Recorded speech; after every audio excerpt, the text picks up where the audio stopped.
Hello អ្នកទាំងគ្នាថ្ងៃនេះគឺខ្ញុំមកបង្រៀនអ្នកទាំងគ្នាពីរបៀបយកដៅ after ចេញថ្មីចឹងណាអ្នកទាំងគ្នាហើយនឹង flap នៅក្រោយខ្នងដែលខ្ញុំពាក់ហ្នឹងអ្នកទាំងគ្នាជាដំបូងខ្ញុំសូមនិយាយពីបញ្ហានៃការលក់ item នៅ Fellow Piece របស់ខ្ញុំវិញ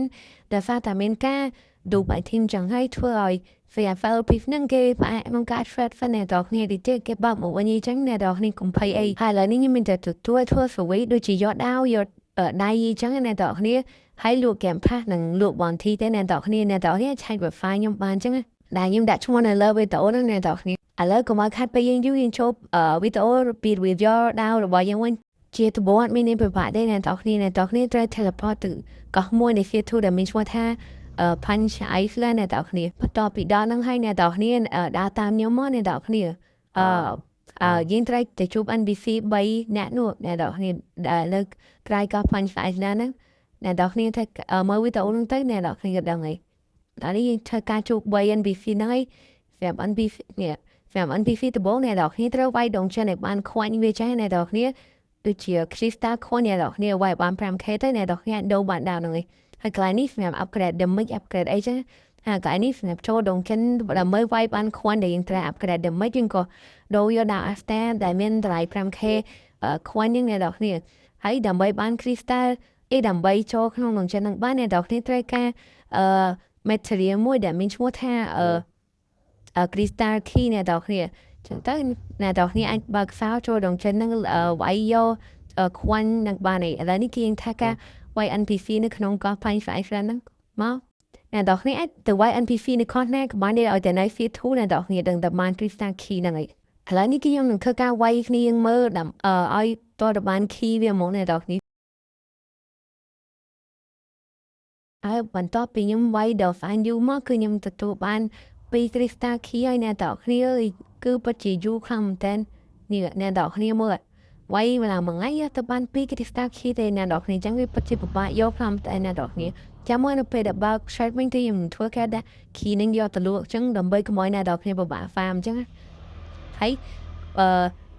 បើអ្នកទាំងគ្នាខ្ជិលយកដាវហ្នឹងរឿងក៏អីអ្នកទាំងគ្នាអាចមកធ្វើ free ខាងខ្ញុំបានដាវ after ហ្នឹងគឺខ្ញុំគិតថា4អត់អីទេរឿងក៏អ្នកទាំងគ្នាចង់បានជា game pass ខ្ញុំ give ឲ្យព្រាមអ្នកទាំងគ្នាបានដាក់ after ហ្នឹងព្រាមអត់តែ7.5 ballet ទេអ្នកទាំងគ្នាអាចឆែកនៅក្នុង profile ខ្ញុំបានចឹងបន្ទាប់ពីខ្ញុំចាយពេលរហូតដល់80ម៉ោងមកគឺខ្ញុំទទួលបាន50 crystal key អ្នកទាំងគ្នាដែលខ្ញុំគិតថាចំនួនហ្នឹងគឺខ្ញុំអាចយកដើម after បានទេអ្នកទាំងគ្នាឥឡូវនេះគឺយើងធ្វើការមកចូលដងចិនហ្នឹងមកអ្នកទាំងគ្នានេះចូលអាកន្លែងទី3ចុងគេហ្នឹងនេះ teleport មកហើយ start មកអ្នកទាំងគ្នាយើងនឹងធ្វើការ teleport ទៅហើយឥឡូវនេះយើងធ្វើការរងចាំហ្វិនគ្នាយើងសម្រាប់ដងចិននេះមួយគឺខុសពីដងចិនផ្សេងៗអ្នកទាំងគ្នាឥឡូវនេះគេមកឧទាហរណ៍គ្នាយើងចឹងសម្រាប់ដងចិនផ្សេងៗគឺអ្នកទាំងគ្នាត្រូវសម្រាប់ NPC ឬក៏ clear buff នៅក្នុង NPC នឹងឲ្យបានទាំងអស់អ្នកទាំងគ្នាថាមិនតែដងចិននេះមួយគឺគេមិនមែនតម្រូវឲ្យយើងសម្រាប់ NPC ឲ្យបានទាំងអស់ទេគឺគេតម្រូវយើងការពារដង crystal ដែលនៅកណ្ដាលគេនោះបើអ្នកទាំងគ្នាអត់ដុំការពារវាឲ្យ NPC វាយបែកគឺអ្នកទាំងគ្នានឹងធ្វើការ fail តែម្ដងឥឡូវនេះគឺយើងធ្វើការឧទាហរណ៍គ្នាយើងមើលចាំមើលនិយាយថាវាវាយបែកគឺនេះចាំមើលអាចចាញ់ឃើញឥឡូវនេះយើងធ្វើការម្ដងទៀតដើម្បីយើងចូលលេងមែនតើដើម្បីការពារក្រុម crystal ចឹងអ្នកទាំងគ្នាបន្ទាប់ពីខ្ញុំវាយដងចិនហ្នឹងរហូតដល់90ម៉ោងមកគឺយើងទទួលបានដាវ anti magic របស់ half time អ្នកទាំងគ្នានេះអ្នកទាំងគ្នាឃើញ effect វាពិតជាលោខ្លាំងមែនតើចឹងទៅបើខ្ញុំ recommend ឲ្យ Kijing យកហើយដាវហ្នឹងគឺជាដាវខ្លាំងគេជីងថ្មីអ្នកទាំងគ្នាដាវខាងយើង Dragon God ដែលស្អីអាច screen ទៀតអ្នកទាំងគ្នាបើជឿចាំវីដេអូក្រោយគឺខ្ញុំនឹងធ្វើការប្រៀបធៀបដើម្បីគ្នាយើងមកចឹងហើយបើមានអ្នកមកវីដេអូនេះដល់ចាំអ្នកទាំងគ្នាកុំភ្លេច comment